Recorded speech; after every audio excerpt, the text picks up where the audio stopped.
संजय और शिवानी सगे भाई बहन थे, पर दोनों के स्वभाव में बहुत अंतर था। संजय बड़ा जिद्दी और कामचोर था। वो स्कूल में जी चुराता था, जब तब किसी ना किसी बच्चे को पीट आता था। माता पिता का कहना न मानता था। इसके विपरीत शिवानी सबका कहना मानती, मन लगाकर पति माँ के साथ काम भी करती, साथ ही सबसे अच्छा व्यवहार करती, बड़ों का आदर सम्मान करती। संजय का बिगड़ जाने का सबसे बड़ा कारण उसके माता पिता थे। वो कहते कि बेटा खरा सिक्का होता है और बेटियां खोटा सिक्का होती है। उस परिवार में अनेक वर्षों बाद लड़का हुआ था। दादा दादी दादा माता पिता सभी ने उसे सिर पर चढ़ा रखा था। बात उसके मुंह से निकलने की देर थी कि उसकी जिद पूरी कर दी जाती थी।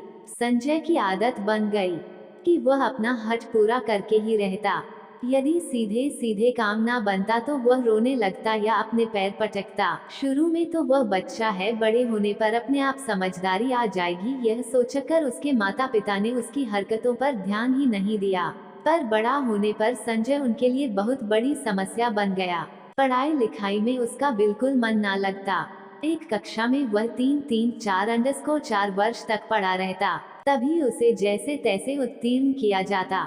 वह सारे दिन खेलता, बच्चों से मारपीट करता। उसके माता पिता समझा समझा कर थक गए कि वह मन लगाकर पढ़े, उस पर कोई असर ही नहीं होता। उसके सामने पुस्तक खुली रहती और वह इधर उधर देखता रहता। घर पर पढ़ाने के लिए अलग अलग तरह के शिक्षक की नियुक्ति भी की गई, पर वह भी सब बेकार। बच्चा ही ना पढ़े तो शिक्षक भी क्या कर सकता है। अब संजय के पिता उसके लिए बड़े ही चिंतित रहते। वह चाहते थे कि थोड़ा बहुत तो पढ़ जाए, जिससे बड़ा होकर अपना जीविका का निर्वाह कर सकें। अब वह 16 वर्ष का हो चुका था। उसकी मूछें निकलने लगी थी, पर अभी भी वह 6ठी कक्षा में ही था। उससे 2 वर्ष छोटी शिवानी अब 10वीं कक्षा में आ गई थी। शिवानी पढ़ने में होशियार थी। स्कूल से भी उसको कोई ना कोई पुरस्कार मिलता ही था। माता पिता ने बेटी की सदा उपेक्षा की, पर उसके गुण उन्हें आकर्षित करने लगे। वह शिवानी की प्रशंसा करते तो संजय चिढ़ उठता और किसी ना किसी बहाने से शिवानी को तंग किया करता, उसे मारता। शिवानी इसे भी चुपचाप से सह जाती, कभी भी माता पिता से भाई की शिकायत नहीं की। वह जानती थी कि अंत में भाई का ही पक्ष लेंगे। समय के साथ साथ संजय और शिवानी दोनों बच्चे बढ़ते गए। संजय के साथी भी उसके जैसे थे, पढ़ाई से जी चुराते थे, इधर उधर उधम मचाने वाले। संजय ने उनके साथ रहकर सिनेमा देखना, पान खाना, सिगरेट पीना, नारेबाजी, हुल्लड़बाजी, यह सब काम भी सीख लिए। पढ़ने वाले अच्छे बच्चे सदा संजय और उसके साथियों से दूर ही रहना पसंद करते थे, क्योंकि किसी से भी झगड़ा मारपीट करना आदि इनके बाएं हाथ का खेल था। एक बार छात्र संघ के चुनाव पर संजय और उसके साथियों ने विद्यालय में खूब हुड़दंग मचाया, तोड़फोड़ की, मारपीट की। परिणाम ये हुआ कि प्राचार्य जी ने उसे क्रोधित होकर विद्यालय से निकाल दिया। संजय के पिता ने बहुत प्रयास किया, पर उसे विद्यालय में फिर से प्रवेश नहीं मिला। अन्य दूसरे विद्यालयों में भी अनुशासनहीनता की रिपोर्ट के कारणों से नहीं उसे लिया गया। परिणाम ये हुआ कि अब संजय को घर ही बैठना पड़ा। संजय के पिता और बूढ़े हो चले थे, नौकरी से भी वह पद निवृत्त तो हो ही गए थे। संजय की चिंता उन्हें हर समय दुखी करती। विद्यालय से यूं अपमानित होकर निकालने जाने तथा गलत रास्ते पर चलने की प्रेरणा देने वाले साथियों का साथ भी छूट गया। अब संजय कुछ गंभीर हो गया। पड़ोसियों और रिश्तेदारों की शंका भरी निगाहें, अब सहते सहते वह अपनी गलतियां समझने लगा था। संजय के पिता बीमार रहने लगे। एक दिन उन्होंने संजय को अपने पास बुलाया और कहा, देखो संजय, आज तक तुमने मेरी बातें अधिकतर यूं ही अनसुनी कर डाली है और उसका फल भुगत ही रहे हो। अब मैं अंतिम बार तुमसे कुछ कहने का प्रयास कर रहा हूँ। यूं बेकार घर बैठे या घूमने से क्या लाभ होगा? यदि तुम चाहते हो तो मैं तुम्हें छोटी सी दुकान खुलवा दूंगा। मैं तो अब बूढ़ा हो गया हूँ, कभी भी भगवान के घर से बुलावा आ सकता है। नौकरी के समय जो थोड़ा बहुत पैसा बचाया है, उससे शिवानी की शादी भी करवानी है। हमारे पास ना अपना मकान है, ना ही कोई संपत्ति। मैंने तुम बच्चों के लिए ही सारा पैसा खर्च कर दिया। ना जाने कितने अरमान से तुम्हें पाला था। कहते कहते संजय के बूढ़े पिता की आंखों से आंसू बहने लगे।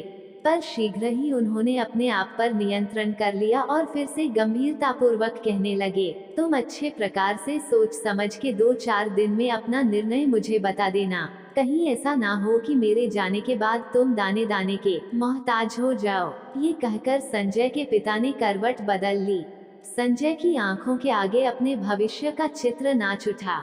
उसे पिताजी की बातों में आज पहली बार सच्चाई दिखी। उसने दूसरे दिन पिताजी से कह दिया कि वह दुकान खोलने के लिए तैयार है। संजय के पिता ने थोड़ी पूंजी लगाकर उसके लिए छोटी सी दुकान खुलवा दी। साथ ही यह भी कह दिया कि उनके पास जो भी धन था वह उन्होंने लगा दिया है। संजय को लाभ हानि सहने के लिए स्वयं तैयार रहना होगा। अब संजय सारे दिन अपनी छोटी सी दुकान पर बैठा रहता। उसकी समझ में यह बात भी आ गई थी कि धन कमाना कितना कठिन है। पढ़ने के समय पिता का धन बिगाड़ने का उसे अब अधिक दुख हुआ था। शिवानी सदैव अच्छे अंकों से उत्तीर्ण होती गई। वह बैंक की प्रतियोगिता परीक्षा में बैठी और वहां भी उत्तीर्ण हो गई। साथ ही साथ बूढ़े माता पिता का हाथ बटाने लगी। घर के खर्चे की कुछ जिम्मेदारी उसने अपने ऊपर ली और उसने अपने माता पिता की चिंता भी दूर कर दी। अब माता पिता, पड़ोसी, रिश्तेदार सभी शिवानी की प्रशंसा करते थकते नहीं थे। शिवानी ने बैंक अधिकारी के रूप में कुशलता से अपना काम करते हुए अधिकारियों और सहकर्मियों में इसमें ही सम्मान पूर्वक अपना स्थान बना लिया था। एक बार शिवानी के यहाँ कार्य की परीक्षण के लिए क्षेत्र अधिकारी आए। वो शिवानी का शील स्वभाव, कार्यकुशलता तथा व्यवहार पर मुग्ध हो उठे। उन्होंने शिवानी के घर का पता पूछा और दूसरे दिन उसके पिता के पास जाकर अपनी इंजीनियर पुत्र के लिए उसे वधू बनाने के लिए इच्छा व्यक्त की। उनकी बातें सुनकर शिवानी के पिता प्रसन्नता से गदगद हो उठे। उनकी आंखों से आंसू बहने लगे और मुंह से अनायास ही निकल पड़ा, बेटी तो खरा सिक्का निकली और बेटा खोटा सिक्का। शिवानी के ससुराल वालों की इच्छा अनुसार जल्द ही सादगी पूर्व समारोह में उनका विवाह हो गया। अब घर की जिम्मेदारी पूरी तरीके से संजय पर आ गई थी। पिता की पेंशन घर का खर्च चलाने के लिए पर्याप्त न थी। संजय भी अब गंभीर हो गया था। वह स्थिति को समझने लगा था। वह सारे दिन परिश्रम करता तब कहीं जाकर कुछ आय होती। संजय यही सोचता कि यदि वह माता पिता का कहना मानकर मन लगाकर पढ़ाई करता तो आज वह शिवानी के भांति अच्छी नौकरी पर होता, स्वयं सुखी संतुष्ट रहता और सभी से आदर पाता। पर अब पछताने से होता भी क्या। उसने जीवन का सबसे अमूल्य समय विद्यार्थी काल व्यर्थ ही गंवा दिया था। अब तो वह परिस्थिति के अनुसार जीवन चलाने के लिए विवश था। उसे बार बार रामचरितमानस की यही पंक्ति याद आती, का वर्षा जब कृषि सुखाने समय चुकी पुनि का पछताना।